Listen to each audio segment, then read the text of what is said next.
आणि आता 10च्या 25 मोठ्या आपण बातम्या बघूयात। हिंगोलीत पालकमंत्री अब्दुल सत्तार यांच्या उपस्थितीत महत्त्वाची बैठक, अतिवृष्टी आणि पुरासंदर्भात बैठकीत आढावा। हिंगोलीतील अनेक भागात पूरस्थिती, आमदार संतोष बांगर शेतकऱ्यांच्या मदतीला तर संतोष बांगर यांच्याकडून एनडीआरएफच्या टीमसोबत अडकलेल्या लोकांचं बचावकार्य। परभणीत अतिवृष्टी आणि पुरामुळे 2,12,000 हेक्टरवरील पिकांचं नुकसान, सोयाबीन, कापूस, मूग, हळदीचं मोठं नुकसान, नुकसानीचा आकडा वाढण्याची शक्यता आहे। परभणीच्या जिंतूर तालुक्यात भीषण पूरस्थिती, केहाळमधील पुराच्या पाण्यात बैल वाहून गेल्याची घटना, शेतीचं साहित्य वाहून गेल्यानं मोठं नुकसान। नांदेडमध्ये आसना नदीत एक व्यक्ती वाहून गेली, नागरिकांनी नदीत उतरण्यास मनाई केल्यानंतर नदीत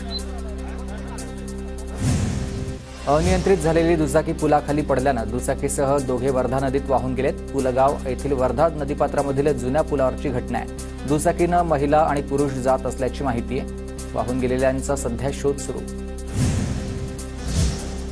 तर हिंगोलीमध्ये कयाधू नदीवरील पुलाचा काही भाग तुटला। वसमत ते उमराया फाटा दरम्यान राज्य महामार्गावरील भाग तुटलेला आहे।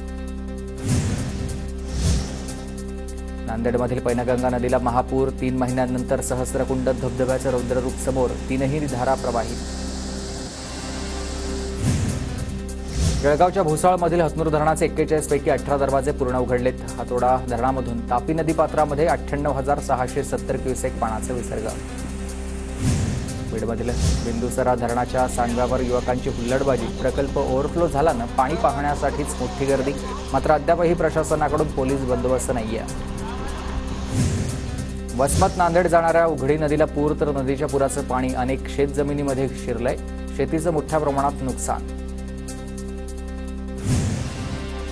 कृषी मंत्री धनंजय मुंडे यांच्याकडून जन्मगावी बैलपोळा उत्साहात साजरा। परळी तालुक्यात नाथरा गावात पारंपरिक पद्धतीनं बैलजोडीचं पूजन। भाजपा नेते रावसाहेब दानवे यांच्याकडून बैलांची सपत्नीक पूजा, बैलांप्रती कृतज्ञता व्यक्त करत बैलजोडीला खाऊ घातलाय नैवेद्य। डॉक्टर पंजाबराव देशमुख कृषी विद्यापीठात बैलपोळा अतिशय उत्साहात साजरा। विद्यापीठाचे कुलगुरू डॉक्टर शरद गडाख यांच्या शुभ हस्ते बैलांची मनोभावे पूजा।